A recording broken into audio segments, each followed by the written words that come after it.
Hello and welcome to the Daily Meal for Saturday, the 16th of August 2025. Today was match day, and this basically sums up our day. We were smiling until we weren't. We got heavily beaten at home by Middlesbrough, and it wasn't very good. It wasn't very good at all. So let's have a little look at this. So this is the match report from millfc.co.uk, the club's official website. Millwall were beaten 3-0 by Middlesbrough in the Sky Bet Championship on Saturday afternoon. Hayden Hackney opened the scoring in the first half before second half goals from Alfie Doughty and Delano Bergzorg condemned the Lions to a first loss of the 25-26 campaign. Sounds good. It's the second game of the season. The first loss. It sounds like you're expecting a lot more. Okay. Alex Neil kept the same 11 from last weekend's win over Norwich City, meaning there were home debuts for Stephen Bender and Alfie Doughty. Whilst there was a second home debut for Josh Coburn following his move from the Riverside Stadium outfit in the summer. The Lions started brightly in front of a packed house in SC16, pressing high and winning back possession numerous times, with Camille Negley slipping Tristan Crammer on goal with 8 minutes on the clock, only for the right back to take a heavy touch and eventually win a corner. A couple of Middlesbrough set pieces were mopped up by the Millwall defence before a sweeping move down the right hand side involved Negley, Crammer and Coburn until it was cleared behind. Whilst the cross from Femi Aziz was meant to be was met by the leaping head of Negley on 20 minutes, only for the Algerian to steer the ball just wide. Yeah, and he got spear tackled for it. He got over-ended and looked to be in a bit of a bother, but he got up and he carried on. At the midway point of the half, Sam Silvera skipped down the left-hand side for the visitors and sent over a dangerous cross, which fortunately raced across the edge of the 6-yard box and behind for a goal kick, which Tommy Conway then able to work his way around into the penalty area just after the half-hour mark as he struck over the crossbar. Aziz drilled wide from outside the area as both sides continued to probe for the opener, but the biggest chance of the game came 5 minutes from the break as Casper Nor's shot was heading in, only for a Middlesbrough defender to stick out a leg and divert the ball away whilst he was on the line. That was probably our biggest chance of the game so far. The better chance was Coburn later on. 4 minutes into the second half, however, the visitors were to take the lead as substitute Santi Hansen played a big part, turning away from his marker and allowing a cross to go into a dangerous area, Hackney making no mistake from 12 yards out to open the scoring. Coburn wrestled back possession on goal shortly after as the Lions sought an equaliser, but his attempt was blocked by goalscorer Hackney, with Morgan Whittaker then curling into the arms of Bender as Middlesbrough looked to double their lead. It looked as though the equaliser would come on 53 minutes as Aziz put the ball onto the head of Coburn, but the former Borough man's header incredibly hit both posts before bouncing clear. Was it both posts? I thought it was like the crossbar and then the post. Was it both posts? How do you do that? Mill would then lose Doughty to injury. Yes, really. With Sturgey's replacement, as Silvera's deflected effort looped over the crossbar of Bender as the hour mark came and went. Ryan Leonard and Macaulay Langstaff were introduced in place of Crammer and Coburn on 66 minutes, with the Lions then having to dig deep at the back as Aidan Morris saw an effort blocked and Fizzazaz curled just over. But more reinforcements were brought on by Alex Neil with a little over 10 minutes remaining as Odomu Amaku and Luongo replaced Negley and Billy Mitchell. Bergzog's shot at goal was blocked behind as Burrow looked to hit the Lions on the break late on, but from the resulting corner kick, Jones was able to thrash at a loose ball and thump home for 2-0. In the final minute of added time, Bergzog nicked in to beat Bender and added a third for the visitors. And that was an enforced error, really, by Amaku. I don't know what the hell he was doing. Should have just passed it down to Sturge, but I think he was trying to do a step over or something and he just hit the ball and passed it to the Middlesbrough player, who then ran in behind because Sturge was in front of him, expecting the ball to be passed to him. So that was a self-inflicted wound, that one, most certainly. And here we go. So the team was Bender, Crammer, Tanganga, Cooper, Doughty, Denor, Mitchell, Negley, Coburn, Aziz and Ivanovic. And the subs were Leonard on for Crammer in the 65th minute. Sturgeon for Doughty in the 56th minute. Luongo on for Mitchell in the 78th minute. Amaku on for Negley in the 78th minute. And Langstaff on for Coburn in the 65th minute. The unused subs were Crocombe, Cundall, Grant and Bangor Williams.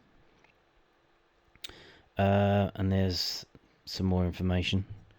Referees, assistants, and the attendance. 18,021, 2,401 away fans, and not sell out for the Millwall ends, but plenty of people there. What can you say? Back to earth, back to reality. It's a funny old game. Beware hubris. Beware the hubris, because however big and bad and tough and good you think you are, you can always be taken down a peg or two.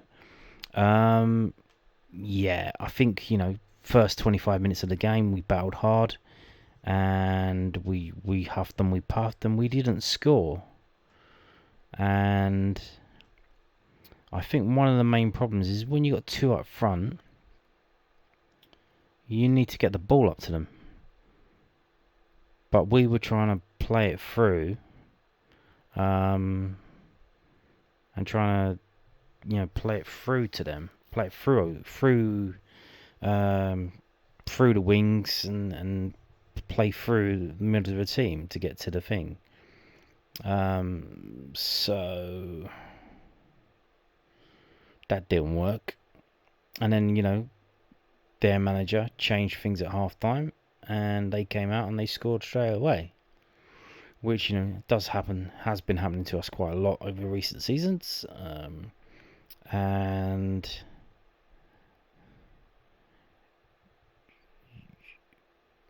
Alex Neil didn't really change anything.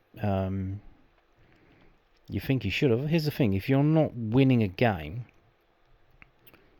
you should really be looking to change it, especially with all of the actions and things that we had in terms of going forward.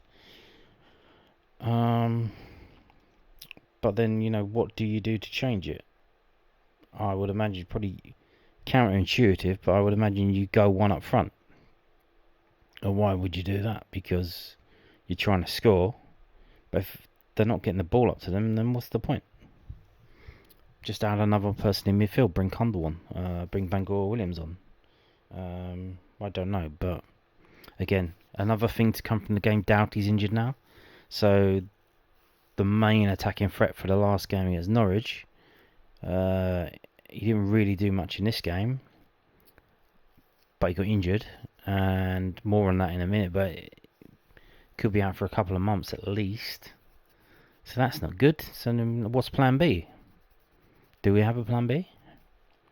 We'll see, because obviously set piece, he started taking all the set pieces. Now we've got no one to take the set pieces. They were putting Femi Aziz to take the set pieces after he went off, and that's not going to work. So some decisions need to be made now in this meeting that they're going to have, and obviously they've got a week to sort it out. Luckily, we don't have a game on Tuesday. That's next week. So they've got a week to sort the problems out here. Now we've got some pictures from the game, photographs, if you will. One thing to say: I thought Ivanovic was really poor today. I thought he wasn't chasing things down. He wasn't hustling and being as physical as he could have been, should have been. I don't know if he's carrying a knock or if he's under the weather or what the situation is. But big disappointment there. I don't know what's going on. Hopefully it's nothing too bad. But there you go.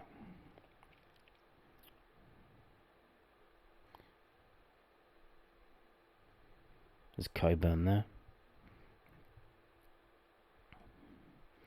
Hang on, let's go back there. What did you see? I thought both of his ankles are strapped up anyway, so I thought I just saw the strapping on one foot, and I thought, is that the problem? But they're both strapped up. Although maybe that's a thing for the opposition. You don't strap up one of your legs, because then they know your leg. You've got a problem on that one leg, and they'll just kick you there. So maybe that's a sign that he has got a problem. I don't know, because no one else is strapped up like that.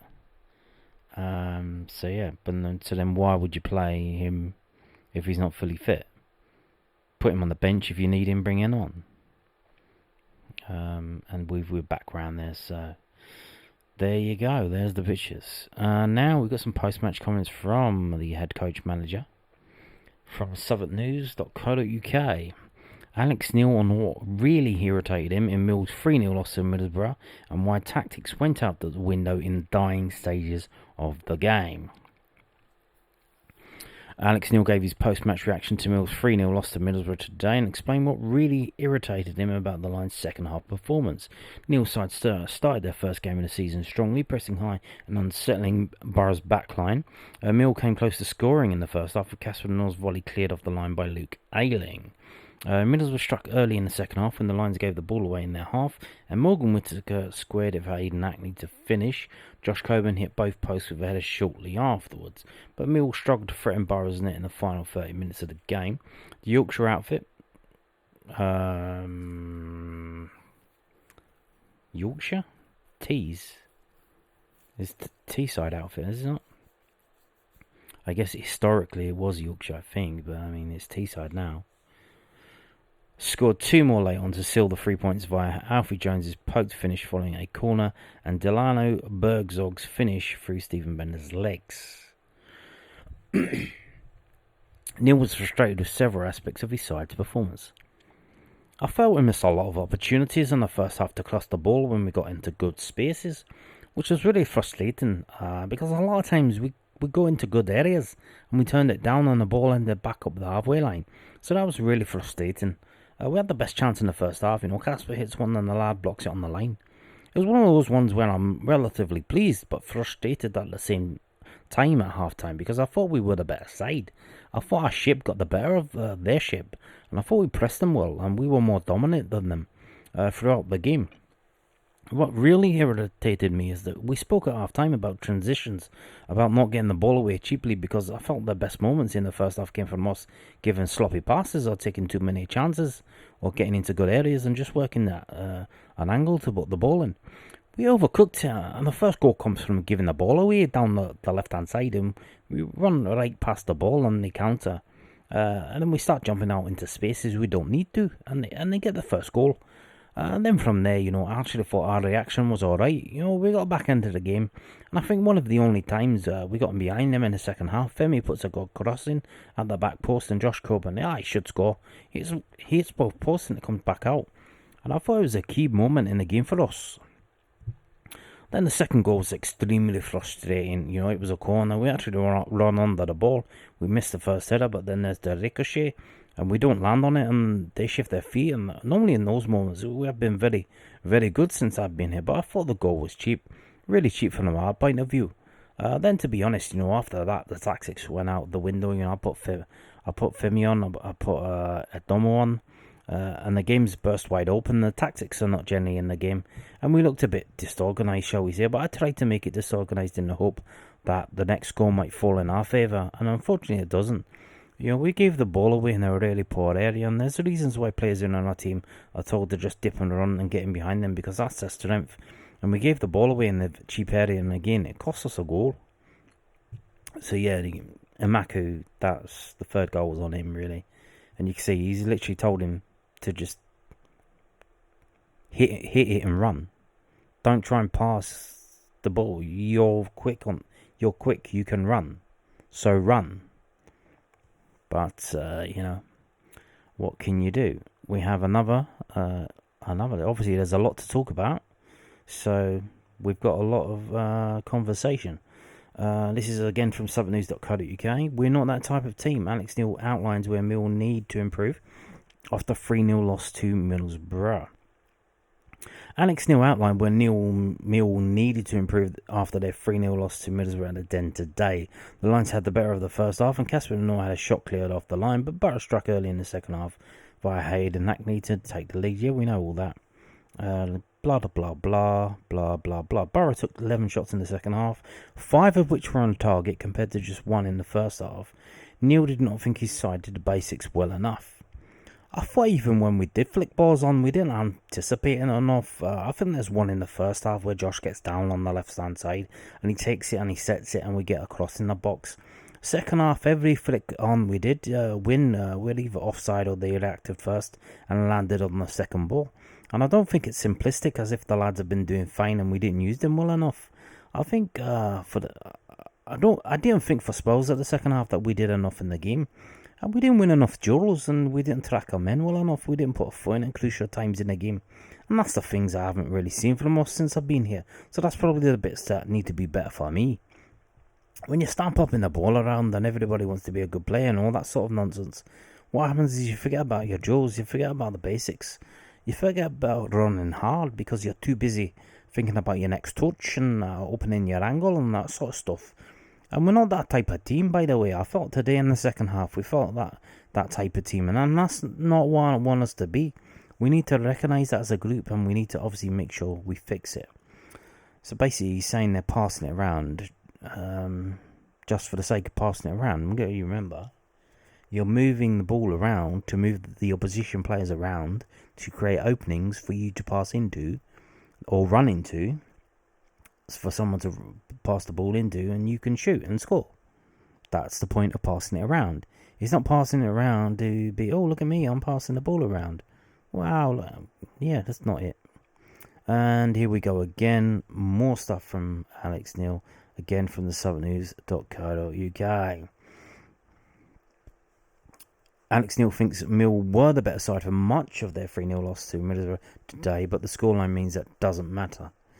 Yeah, well, apart from when they scored the 3 goals, we were the better side. The Lions started their first home game of the season. Well, yeah, we know all that stuff. Obviously, they have to treat each story individually in case someone hasn't seen the actual game and the match report, so they have to do it. They have to have a summary at the start. Neil was disappointed with his side's second half showing. It wasn't that type of game, let's be honest, Neil said. We've all watched it. If you're going to take over that 90-minute match, I'll probably say for about 50, maybe 60 of those minutes, I thought we were probably a better side than them. Well, what happens is because the last 30, they were better, and that's where you leave everybody with. Ultimately, the scoreline will dictate the moral of the story, so in 2 months' time, we'll look back at that game and say, how crap are we? And we all know that isn't how the game panned out. But let's be honest, nobody cares. We lost the game 3-0. So as far as I'm concerned, it doesn't matter how we did in certain parts, how we did in certain spells. We still lost the game. We won't dwell on it, but I think there's a lot to learn for us in that game. And I think there's a lot to learn in the fact that I've said this repeatedly to the lads. We are not a possession-based team. I thought in the second half, we just played the ball in front of Middlesbrough, really. Even when we did turn it forward, unless Cooper was up front, I don't think we won a header. So that doesn't help either. Lots to work on. So again, what if there is a problem with Ivanovic? It seems that maybe Alex Neil doesn't know about it. Because I thought he was really poor today. Yeah, he wasn't winning his headers. He wasn't doing much up front. And it was kind of confusing that when he got left on and Coburn got taken off. So I don't know if they're not watching the same game that I'm watching or what, but I don't know. You see, Coburn had the best chance of the game. He hit the crossbar twice in the same header. So yeah. Again, but he's saying here like they're passing the ball around just to pass the ball around. Like that's not what get the fucking ball in there and win the second balls. That's what the thing is. Now moving on to the Alfie Doughty situation. From southernnews.co.uk, Alfie Doughty suffered hamstring injury, Mill boss confirms. Now that is not a good situation. We know we've suffered this many times with many players, and Mako a couple of times, I think other players as well. It's usually at least a month. So obviously I don't know what they got these days with dipeptides or some kind of stem cells or what they're doing, but it's usually at least a month. They have obviously different grades, grade 1, grade 2, grade 3, so yeah, Alfie Doughty suffered a hamstring injury. Mill's 3-0 loss to Middlesbrough, Alex Neil said. The 25-year-old left-sided player was substituted off in the 57th minute after going down clutching his leg and was replaced by Zach Sturge. Doughty signed for the Lions this summer from Luton Town for an undisclosed fee. Neil is not aware of the extent of his injury. Well, maybe they'll tell us on Monday.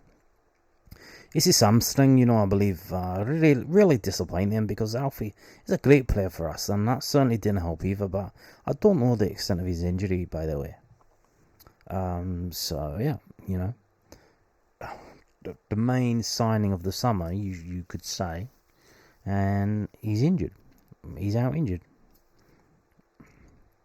And he was the main instigator last week against Norwich. He missed the game on Tuesday, and now he's going to miss a fair old few games now because he's out injured. And like I said, it's going to be 1 month. It's going to be 2 months. How long is it going to be?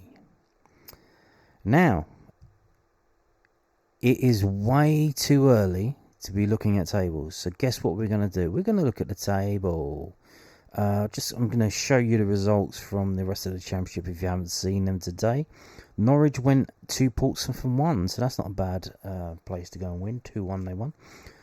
Coventry and Derby entered into a shootout. They won 5-3. Coventry were losing and they came back and won 5-3. West Brom beat Wrexham 3-2. Preston beat Leicester 2-1. Preston North End, everyone's favourites for the relegation. Leicester, everyone's favourites to be at the top of the table. Preston beat Leicester 2-1. Sheffield Wednesday lost 3-0 to Stoke. No surprise there. Swansea beat Sheffield United 1-0. Watford won against Queen's Park Rangers 2-1. They had a player sent off. Blackburn lost at home to Birmingham 2-1. And Charlton drew 0-0 away at Bristol City. So it seems we know how Charlton will set themselves up this season. Probably, did they even play one up front in that game? Probably they had played the false nine. What that means is, now obviously, we're 2 games in. If you're looking at the table, you're a fucking idiot. So here we are. I'm looking at the table. And now you are too. You're an idiot. What you want to look at is basically who's won both their games, who's lost both their games. That's all you can really look at so far. And we have the trio, the unexpected trio of Stoke, Middlesbrough, and West Brom are the only 3 teams that have a 100% record. Nobody predicted that. Nobody expected that.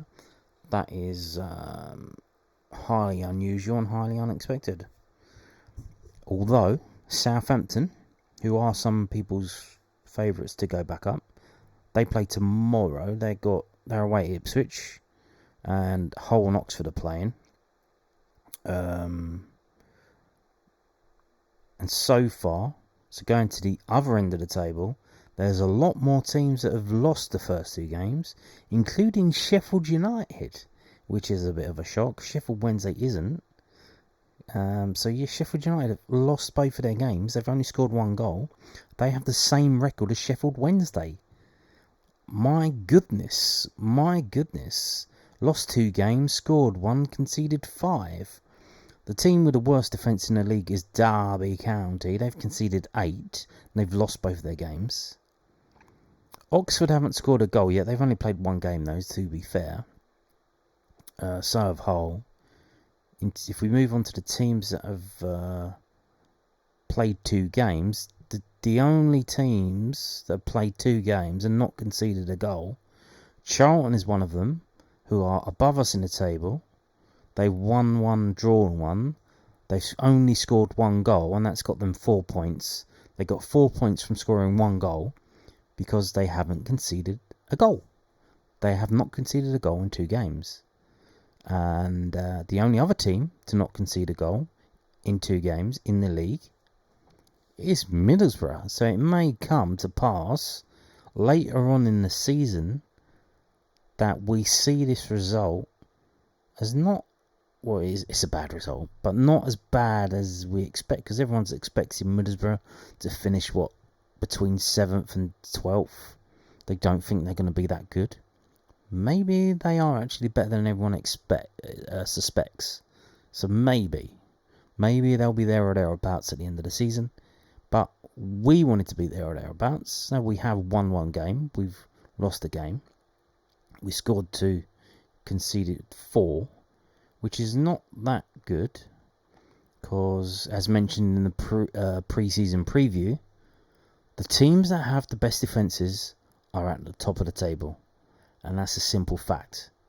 We've conceded 4 goals in 2 games. Need to be probably working on that. So I don't know if we're going to go back to 1 up front. Maybe if Ivanovic is carrying a knock. We obviously the next game's an away game.